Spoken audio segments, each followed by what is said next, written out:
What I'm doing here is after the pre-flight, where I've already checked the gas, oil, tire pressure, control surfaces, and walked around the aircraft looking for issues. I've already taxied down the runway and I'm getting ready for takeoff. So I run the engine up to 1700 RPMs and check both mags and the carburetor heat.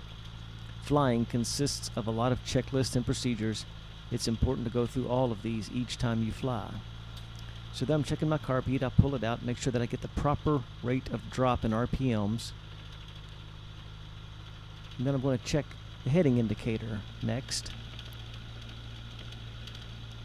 Make sure that it's on the correct heading. This particular runway is runway 29, so I want to set my DG, which we call that as well, a heading indicator, to 290 degrees. Once I get that set, I call to anyone listening in the area or flying in the area that I'm getting ready to take off. I push the throttle in all the way. That's called balls to the wall. I'm holding the brake as it builds up RPMs, and then when I release the brake, the plane starts moving. So once I get to about 40 miles an hour on this particular grass runway, which is 2,500 feet long, I put in 10 degrees of flaps, which will give me a little more lift. When the plane gets light, it'll start to fly. Then it gets kind of smooth, but I stay low to the ground. It's called ground effect. That allows me to pick up some speed. So at some point, you go ahead and you start pulling back so that you can clear all the buildings and trees that might be at the end of the runway, and you're flying. It's important at this point to keep track of your airspeed. This particular plane, the best rate of climb is 72 miles an hour, so I'll try to keep it at about that. Skipping ahead a bit, I'm turning out toward my destination, which is going to be Elizabethtown Airport. They got a nice 6,000 foot paved runway, and I'm pulling up on my comm the radio frequency where I can check the weather at that particular airport, and if I want to, I can put in the GPS location, the KEKX, and the plane will tell me what direction to fly to get there.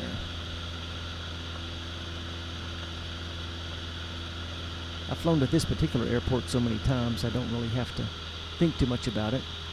As I look out the window, I see that things look good. You're always checking for other planes in the area visually, because in uncontrolled airspace there's no one telling you exactly where other planes may be.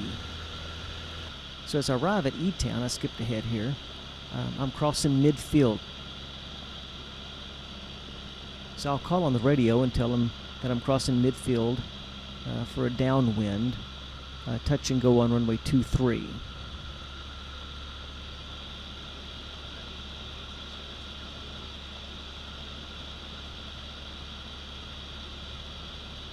Always looking for traffic in the area. This particular airport also has a lot of skydiving at it, so you're always looking for parachutists in the area and listening for the plane that's having those guys jump out of it.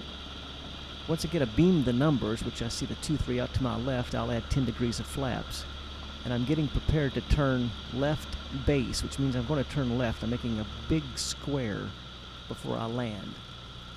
All along, I have my hand on the throttle. You never take your hand off of the throttle so that you can adjust your speed. When you go to land, landing is basically like Buzz Lightyear falling with style. You keep pulling power back until your plane cannot climb anymore and it starts to fall. But you do it in a controlled fashion. So at this point I add 20 degrees more of flaps on base, and then I prepare to turn final. And I'll call on the radio and tell any traffic in the area or on the ground that I'm turning final for runway 23. And I'm also going to tell them it's a touch and go, so they know that I'm not going to make a complete stop. The runway's in sight, so I keep cutting power or adding power as necessary to make sure that I actually make it to the runway. This is quite a long runway for such a little plane. But when we fly out of Vine Grove, which is a grass airport, we learn to use all the space we have. So my goal here is to land right on the numbers at the end of the runway and stay right in the middle. And this is a very wide runway as well. So I just keep reducing power until the plane comes down and settles in. Then I touch down on the center line. And since I'm just going to keep going again, I want to go ahead and take my flaps out, add power, and get the plane flying again. So I pick up speed, just like on the grass runway. When the plane gets light, I keep it in ground effect for a while to build up speed. And this is just a really long runway, so I have plenty of time, and then I can just climb on out.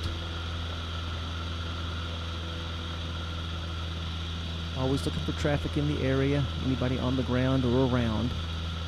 So this is what the runway looks like as I'm leaving it. I jumped ahead a little bit there, so it's 6,000 feet.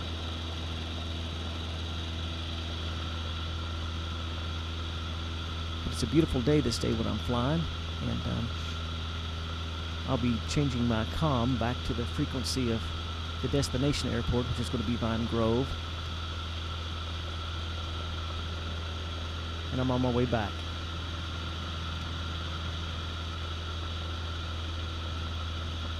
It's the same procedure. You still will go downwind, left base, final, and continue to cut power until the plane is on the ground. The good thing about powered aircraft is you can always add power and go around if there's something in the way or on the runway. I've skipped ahead here a little bit. I'm actually on final. I'm heading right toward the airport, which is kind of hard to see. It's right off in the distance. It's that long strip of grass with the houses on one side and hangars on the other. So I've already announced to the people in the area or on the ground that I'm flying in and that I'll be landing the plane, and I'll be coming to a full stop. So I keep reducing power or adding power so that I make the runway. I've already added 30 degrees of flaps for final so that I can actually come in quite slow to this particular airport. You always land and take off into the wind as well. So I'm getting ready to land here.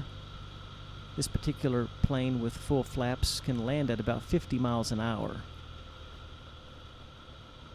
So I got to make sure I make it over top of those trees as I come in. And then the key here is when you right before you touch down, you can see the shadow of the plane there. You flare a little bit so that you make a nice, easy touchdown.